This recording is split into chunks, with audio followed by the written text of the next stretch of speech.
Hello সবাইকে, স্বাগত আমার চ্যানেলে। আজকে নবম শ্রেণীর আমরা অনুশীলনী ম্যাথ শুরু করছিলাম চ্যাপ্টার 1 বাস্তব সংখ্যা।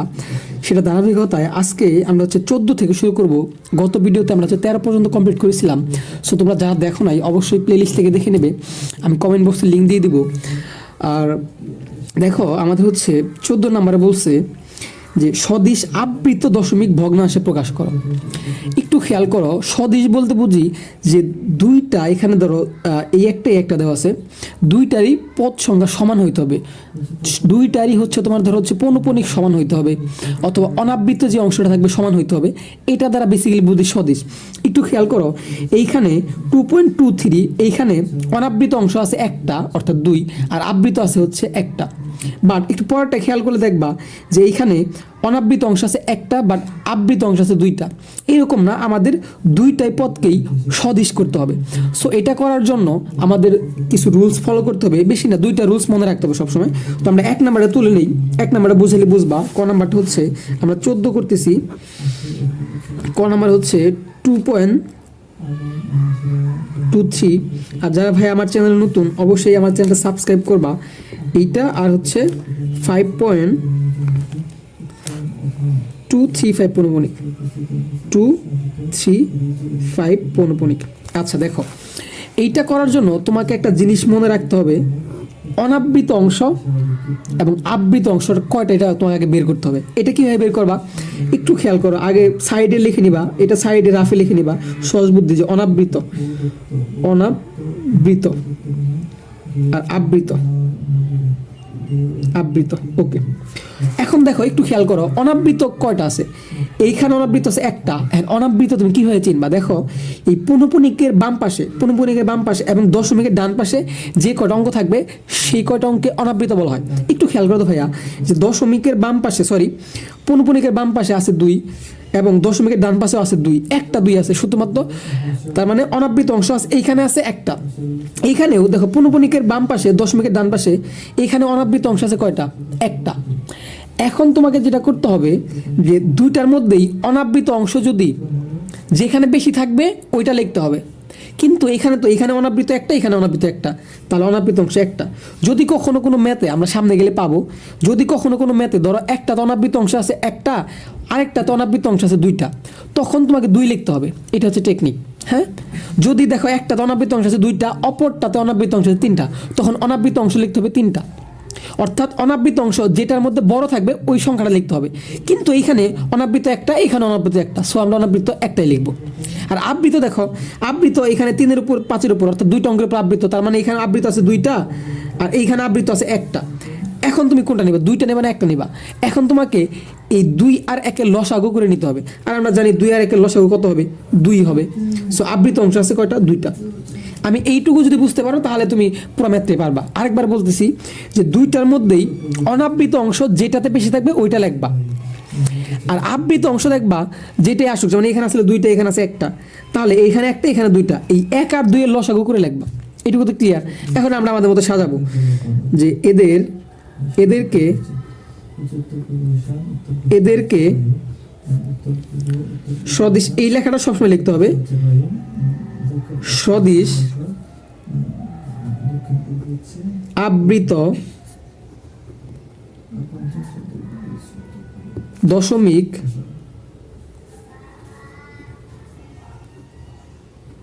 ভগ্নাংশে প্রকাশ করলে, এটুকু কিন্তু লিখে নিতে হবে। হ্যাঁ, করলে তাদের অনাবৃত অংশ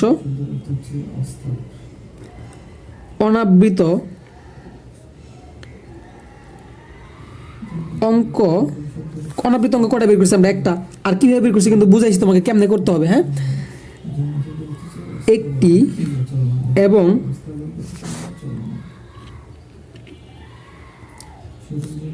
আবৃত অঙ্ক 2টি। আর আবৃত কিভাবে বের করতে এটা বলছি, যদি অনাবৃত যেটার বেশি থাকবে ওইটাই লিখতে হবে। ঠিক আছে, আরও সামনে করলে আরও ভালো করে বুঝবা। আচ্ছা, এখন কি করতে হবে? এখন যেটা আছে সেটা তুলে নিই আমরা। যেমন প্রথমটা ছিল 2.23 পৌনঃপুনিক সমান, আর নিচে ছিল কত? পরেরটা ছিল 5.2 2, 3, 5 পৌনপুনিক। দেখো তার মানে এখানে যেটাই থাকুক আমাদের যেটা করতে হবে, অনাবৃত অঙ্ক একটা বানাইতে হবে, আবৃত অঙ্ক দুইটা বানাইতে হবে। তাহলে দেখো তো এইখানে কি আছে 2.23, এইখানে কিন্তু অনাবৃত একটা আছে, মিলছে, কারণ আমাদের অঙ্কে যা এখানে যাই থাকুক আমাদের অনাবৃত একটা বানাইতে হবে, একটা আছে, কিন্তু আবৃত দুইটা বানাইতে হবে। এখন দেখো তো এখানে আমাদের আবৃত আছে একটা, তাহলে দুইটা কীভাবে বানাবো? দুইটা বানাবো, এই আবৃত অংশ যেটা আছে না এটাকে আরেকবার লিখে দেব, শেষ। বুঝতে পারছি? এখানে আবৃত যেটা আছে, হ্যাঁ, ওইটাকে আরেকবার লিখে দেব। আর এখানে তো দেওয়া আছে যে 5.235, এখানে কি অনাবৃত একটা, আবৃত দুইটা। তাহলে দেখো এই যে স্বদেশ করতে বললো, আমাদের স্বদেশ হয়েছে, এখানে অনাবৃত একটা, আবৃত দুইটা, এখানে অনাবৃত একটা, আবৃত দুইটা। এটাই হচ্ছে কি মূলত অ্যান্সার। আশা করি বুঝাইতে পারছি। এখানে সামনে আরেকটা ম্যাথে গেলে তুমি আরেকটু ক্লিয়ার হবা। দেখো আমরা একটা আবৃত অঙ্ককে আবৃত বানাইতে পারবো, ঠিক আছে, মানে আমাদের এই স্বদেশ করার জন্য। দেখো এখানে কি ছিল 2.23 পৌনপুনিক, হ্যাঁ, এই যে 2.2 অনাবৃত একটা করছি, কিন্তু আবৃত আমাদেরকে দুইটা করতে হবে। এই আবৃত দুইটা করার জন্য এই যে আমাদের আবৃত অংশ আছে, আমরা চাইলে একটা আবৃত অংশকে মানে পৌনপুনিক আলা অংশকে ওইটাকে আমরা 2বার 3বার যদি আরও আমাদের নেওয়া লাগতো, হ্যাঁ, ধরো এখানে আবৃত অংশ থাকতো 4টা, তাহলে আমরা 4টা 3 দিতে পারতাম, 4টা 3 দিতে পারতাম। বুঝাইতে পারছি তো? আশা করি বুঝাইতে পারছি। এটা হচ্ছে অ্যান্সার। আচ্ছা এরপরটা গেলে তুমি আরেকটু ক্লিয়ারলি বুঝবা। দেখো এরপরে আছে হচ্ছে খ নাম্বারটা, সরি, খ নাম্বারটা হচ্ছে, আমি একটু তুলে নেই। খ নাম্বার হচ্ছে 7.26 পৌনপুনিক, আরেকটা আছে 4.237 পৌনপুনিক। এখন তোমার কাজ কি? ওই আগের মতোই তুমি একটু রাফে আবৃত অনাবৃতটা বের করে নিবা। তাহলে আমি ধরো বের করে নিই অনাবৃত, প্রথমে বের করবো অনাবৃত,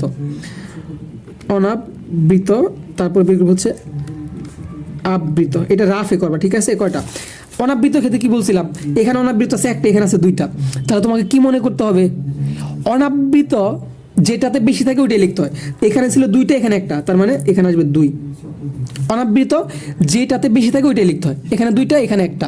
এই যে 2, 3 হচ্ছে অনাবৃত, এখানে হচ্ছে শুধু 2 অনাবৃত, এখানে একটা, এখানে দুইটা, শুধু দুইটা লিখবো। আর আবৃত এখানেও আছে একটা, এখানেও আছে একটা। আমরা জানি আবৃত হচ্ছে যেটাই বের হোক ওদের লসাগু করতে হয়। সো এখানে একটা, এখানে একটা, তাহলে একার একের লসাগু একই হবে, তাহলে আবৃত হবে একটা। ক্লিয়ার? তাহলে ওই যে আগের মতো লিখে নিবা এদেরকে, এটা কিন্তু সবসময় লিখতে হবে, এদেরকে বানান ভুল, এদেরকে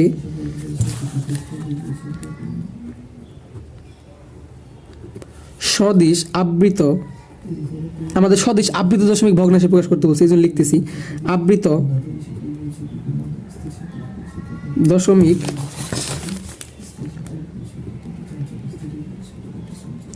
ভগ্নাংশে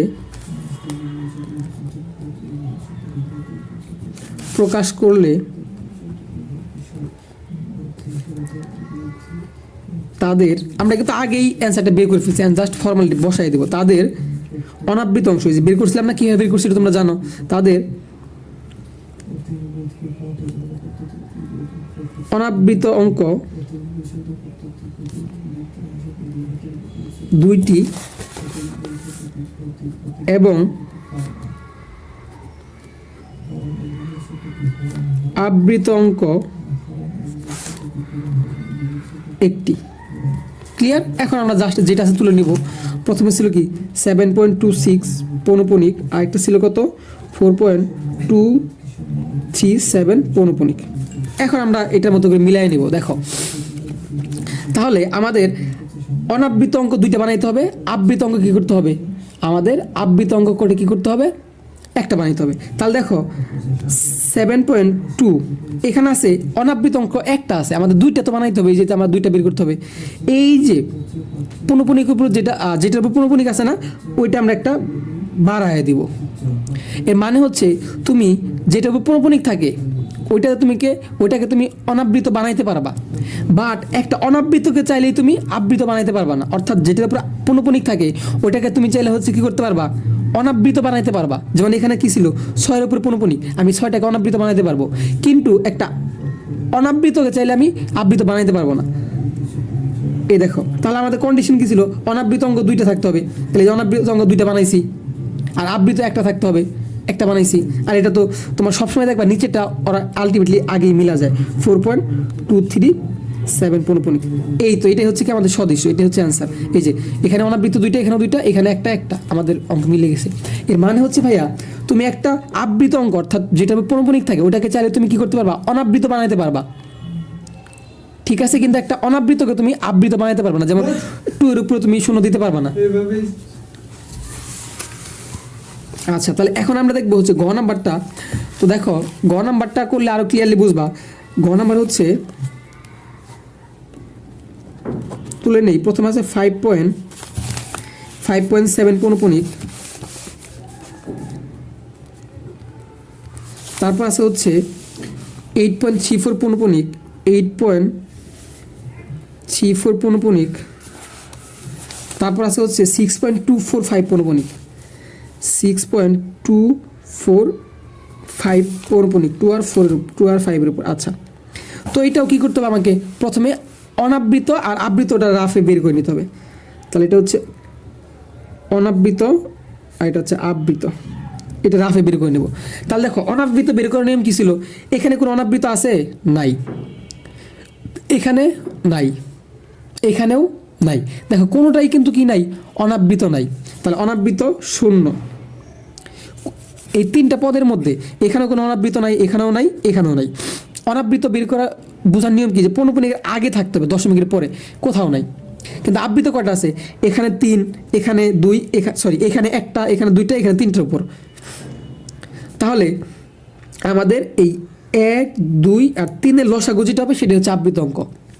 আর এখানে কিন্তু 3টার উপরে আছে, যদি 3টার উপর পৌনঃপুনিক থাকে তাহলে প্রথমটা লাস্টের উপর দিতে হয়, মাঝখানটা ফাঁকা রাখতে হয়।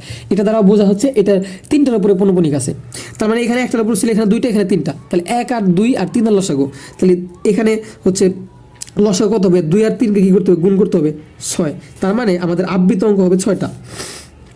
এখন আমরা লিখি ওই আগের মতোই, এদেরকে, এটা ভালো করে বুঝতে পারলে এদেরকে, আর যারা আমার চ্যানেল নতুন অবশ্যই ভাইয়া চ্যানেলটা সাবস্ক্রাইব করবা, কোনো প্রবলেম থাকে অবশ্যই বলবা কমেন্ট বক্সে যে বুঝতে পারছো কি না পারো নাই। এদের সদৃশ্য বা এদের সদৃশ আবৃত দশমিক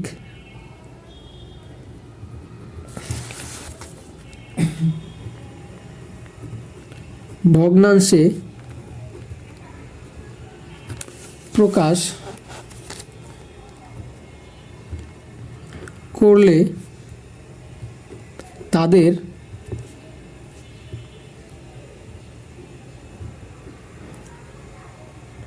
অনাবৃত অঙ্ক। এখন দেখো অনাবৃত অঙ্ক যদি আমরা শূন্য লিখি কেমন না, এই জন্য লিখবো অনাবৃত অঙ্ক নেই। এবং আমরা এখানে কিন্তু বের করছি অনাবৃত অঙ্ক 0, বাট আমরা 0 লিখবো না, লিখবো অনাবৃত অঙ্ক নেই। এবং আবৃত, এটা হচ্ছে তো, এটা হচ্ছে আবৃত অঙ্ক 6টি। এটুকু তো ধরতে পারছো, এটা হচ্ছে আবৃত, হ্যাঁ বানানটা দেখো, লিখে দিই আবৃত। আচ্ছা, এখন দেখো যা আছে তাই তুলে নিব। 5.7 সমান সমান, তারপর ছিল 8.34, তারপর পৌনঃপুনিক, তারপর আছে কত 6.245, এটার উপর পৌনঃপুনিক। এখন খেয়াল করো, তাহলে আমাদের কি কোনো অনাবৃত অঙ্ক রাখা যাবে না, কিন্তু আবৃত 6টা। তাহলে এই যে 5 আমরা জানি কি একটা আবৃত অঙ্ককে আমরা চাইলে কি করতে পারি, বাড়াইতে পারি, কিন্তু একটা অনাবৃত অঙ্ককে আমরা আবৃত বানাইতে পারি না। কিন্তু একটা আবৃত অঙ্ককে আমরা অনাবৃত বানাইতে পারি, আবৃত বানাইতে পারি। তাহলে 7-এর উপর পৌনঃপুনিক মানে কি, আমাদের 6টা আবৃত অঙ্ক বানাইতে হবে। তাহলে 1, 2, 3, 4, 5, 6, আর এইটা পর আর এইটার উপর পৌনঃপুনিক দিয়ে কী করে দেবো, বুঝিয়ে দেবো যে না সবগুলো বারবার রিপিট হচ্ছে। বুঝাইতে পারছি? এরপর তাহলে তোমরা এটা পারবা তো আশা করি। দেখো তাহলে 8 এখানে আমাদের 6টা লাগবে, 3 4 3 4 3 4, এই লাস্টেরটা আর প্রথমটা পৌনঃপুনিক দিতে দেবো। দেখো 6টা করে পৌনঃপুনিক দিতে পারতেছি, কারণ আমরা জানি একটা আবৃত অংশকে আমরা চাইলে কী করতে পারবো, অনাবৃত বানাইতে পারবো, এবং কি ওটাকে আবৃত বানাইতে পারবো। ঠিক আছে? আচ্ছা, এরপরে হচ্ছে 6 এখানেও 6টা লাগবে আমাদের আবৃত অংশ, 2 4 5 2 4 5, এইটা আর এইটার উপর দিয়ে দিব। দেখো তাহলে কি আমাদের কন্ডিশন ছিল কি, কোনো অনাবৃত অঙ্ক রাখা যাবে না। দেখো কোনো অনাবৃত অঙ্ক নাই, আর আবৃত অঙ্ক আছে কয়টা, 6টা করে, 1 2 3 4 5 6টা করে। তাহলে এইটাই হচ্ছে কি আমাদের অ্যান্সার। এখানে যে জিনিসটা মনে রাখতে হবে যে একটা আবৃত অংশকে তুমি চাইলে অনাবৃত বানাইতে পারো এবং আবৃত বানাইতে পারো, কিন্তু একটা অনাবৃত অঙ্ককে তুমি আবৃত বানাইতে পারবে না। আচ্ছা, এরপরে হচ্ছে আমাদের কয় নাম্বারটা আছে, লাস্ট হচ্ছে ঘ নাম্বারটা। তো আমি এটা তুলে নেই।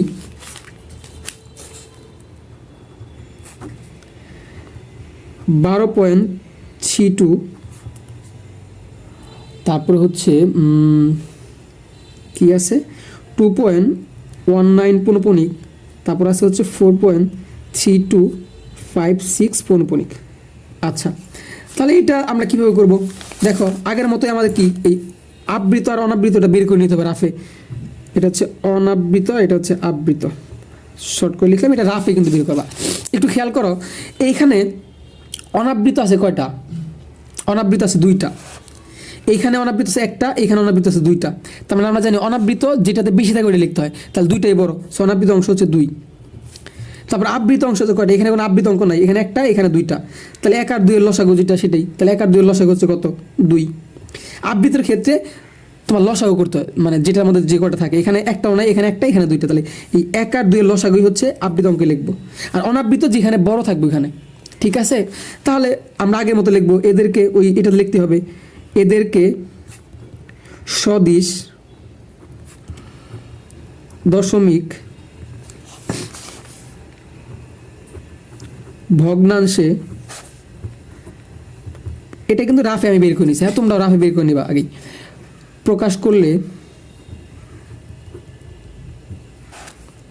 প্রকাশ করলে তাদের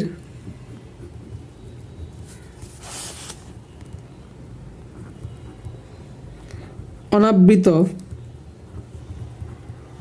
অঙ্ক করে 2টি, এবং এই লেখাটাও কিন্তু লিখতে হবে, মুখস্থ করে ফেলবে, আর করতে করতে তোমাদের এমনি মনে থাকবে, এবং